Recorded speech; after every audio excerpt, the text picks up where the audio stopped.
goodness. What a game. Absolutely insane. The Cincinnati Bengals had it, right? It was theirs for the taking, but then it slipped away in that outrageous fourth quarter as the New York Jets snatched victory 39-38 at Paycor Stadium. Unbelievable. Up until that point, the Bengals' offensive might was a spectacle on its own. Joe Flacco, stepping in like a seasoned pro, had orchestrated an incredibly efficient attack. We saw Higgins and Jamar Chase performing in tandem, leaving defenders scratching their heads. And man, Samaje Perine and Chase Brown crashing through lines for those rushing touchdowns was a sight to behold. Bengals fans, we felt that rhythm, didn't we? The air was electrifying, but the fourth quarter, oh boy, that's where it all flipped. You could feel the energy twist as the Jets started exploiting gaps, turning the tides with Breece Hall going all out. Those two massive touchdowns, complemented eerily well by Justin Fields' dynamic synergy. Stunning, right? Guys, you couldn't have scripted it. An emotional roller coaster for sure. Subscribe now and hang tight because there's more to unpack about this jaw-dropping twist. Drop your comments below on what you think unraveled that lead. All right, now let's get into Joe Flacco's performance because this guy, man, stepping into the spotlight like it's nothing. With Burrow out, Flacco didn't just fill in, he actually put on a show, completing 21 out of his 34 attempts for a solid 217 yards and 2 touchdowns. You just have to appreciate how he held the fort. I mean, he didn't just crumble under the pressure. Instead, he rose with a certain grace. And yeah, connecting beautifully with Higgins on that 44-yard touchdown pass. It was special. Let's face it, Flacco has that calmness, that veteran savvy, which really allowed him to keep the offense ticking. He was precise, adapting to the game, and trying to push the ball forward any way he could. We saw his dual threat capability shining through with his 1-yard rushing touchdown too. It's like he was carrying this team on his shoulders despite the barrage the Bengals faced from the Jets. And listen, it wasn't plain sailing, not with the Jets' determined defense breathing down his neck and key players missing. But to be fair, given the situation, Joe's experience was a critical balance to the team's hopes. He continued to drive that offensive bus, trying to keep playoff dreams alive with Burrow sidelined. In the grand narrative, he's proving essential, showing that there's still fight in the Bengals yet, even if the defense wasn't up to the task. So, looking towards the next game against the Bears, Flacco's role just keeps growing, bridging the gap Joe Burrow's absence left. Now, let's shift the spotlight onto another game changer, folks. I'm talking about Breece Hall. What a performance, what an absolute force. The Jets absolutely needed something special to break through the Bengals' defense, and Hall delivered in spades. I mean, 254 rushing yards, that's mind-blowing. With 18 determined attempts, he just kept pounding that rock, you know? And those 2 touchdowns, they were exactly what the Jets needed to turn the tide. You could just feel the energy shift when he burst through on that 35-yard rush. It was like, wow, this guy is something else. That run wasn't just about closing the score gap, it was a momentum changer, right when the Jets needed it most. And then, as if he wasn't already unstoppable on the ground, there he is contributing in the air, nailing that slick 14-yard pass for a touchdown. Talk about versatility. His ability to read the game, to see the gaps, to make those difficult yards when they mattered most, that was huge. And let's not forget his smart move on that 2-point conversion. Hall didn't just show skill, he showed tactical brilliance and composure under pressure. It was like he knew exactly what was needed to keep the Bengals off balance. Without a doubt, Hall's performance wasn't just a critical win contribution, it was a statement of his caliber and potential to be a cornerstone for the Jets. As the team looks forward, Hall's showing will be vital for sustaining their newfound momentum.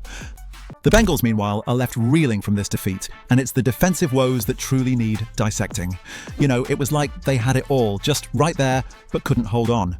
As brilliant as Breece Hall was for the Jets, the Bengals were just as astoundingly porous.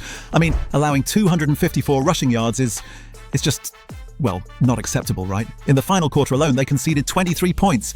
It almost felt like they didn't know what was coming next. Let's break it down. The dynamics of the Bengals' defense just unraveled spectacularly.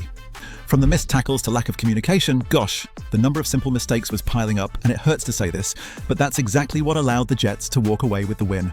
Veterans like Demetrius Knight II and Geno Stone, who are pivotal figures, just couldn't bring the cohesion needed, and it showed. Injuries did play a part, with Trey Hendrickson not at his best, adding to the chaos. But it's deeper than that. They've got to rethink their strategies, especially with crucial games lining up.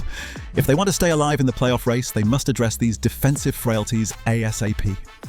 Honestly, every game counts, and how they bounce back will define their season. Time's ticking, and the pressure is real for the Bengals' defense to find their footing again. Okay, so here's the thing. The Bengals needed their defense to tighten up, but the Jets, oh my goodness. They went into the fourth quarter like a team possessed. The Jets were trailing by 15 points, can you believe it? And yet they came out swinging like their season depended on it because, let's be honest, it kind of did. Justin Fields, the man was like a maestro conducting a symphony of chaos. And Breece Hall, he was just unstoppable. His performance in that quarter alone was beyond sensational. Adding to the jet fuel, Hall starts with a dynamite 5-yard rushing touchdown that just fired up the Jets' engines. But it wasn't just about him rushing, it was this electric synergy between Fields and Hall that had the Bengals' defense spinning. Like, how do you defend against a duo like that when they're on fire? This 23-point onslaught, it was insane. They just kept chipping away at the Bengals' lead, and Fields was threading the needle with those passes, setting up Mason Taylor for that game-winning touchdown. Incredible stuff. The Bengals seemed to just implode defensively as the Jets' offensive strategy unfolded, like it was scripted perfectly. They outplayed them on every count with that smart play calling and kept switching gears, leaving the Bengals clutching at straws. This wasn't just a victory, it was a statement. This Jets team looked reborn, ready to take on the world after the break, rejuvenated and pumped. A psychological edge, if you will, that could redefine their season. Unbelievable, right? But what about the coaching dynamics that made all of this possible? Let's unpack that. Starting with the Bengals, you've got Zach Taylor making the calls, and I think it's fair to say he was dealing with quite the predicament. With Joe Burrow out, he had to rely on Joe Flacco, and the strategy was all about managing a strong lead. Here's the thing, it looked like they had it wrapped up after 3 quarters, sitting on a 38-16 lead. But then came the 4th quarter, and oh man, did things unravel. Their defensive alignment seemed to just fall apart. Perhaps it was the pressure or maybe player fatigue, but those late rotations really didn't do them any favors as they lost their grip. Now on the Jets side, the coaching, this is where it got interesting. They adapted so seamlessly in that final stretch.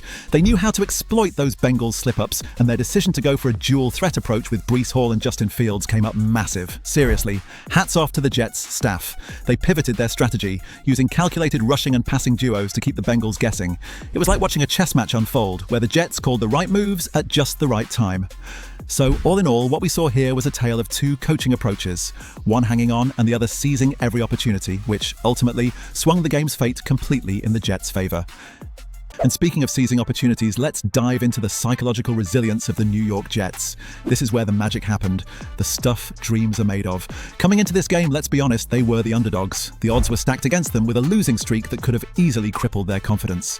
But here's the thing, the Jets showed us that it's not just about stats and tactics. Sometimes it's about heart. So when the chips were down, players like Breece Hall and Justin Fields didn't just play their roles, they inspired.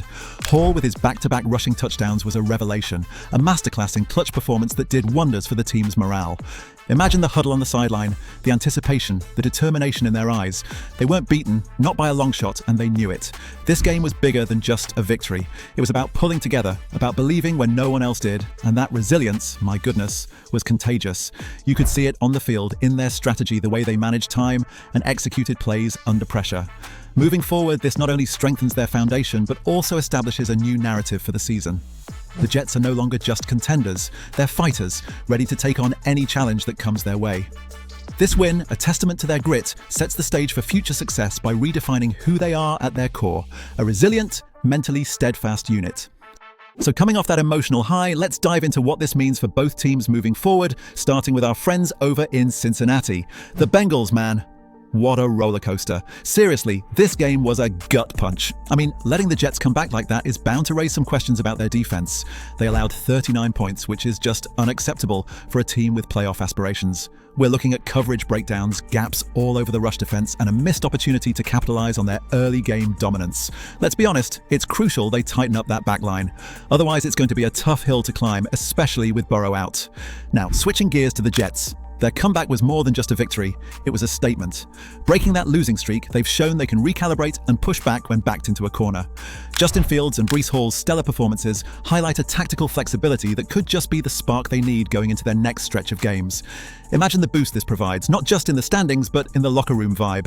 So where do we go from here? The Bengals need to regroup, while the Jets should ride this wave of momentum. But here's where you come in. What do you guys think this game means for both teams moving forward?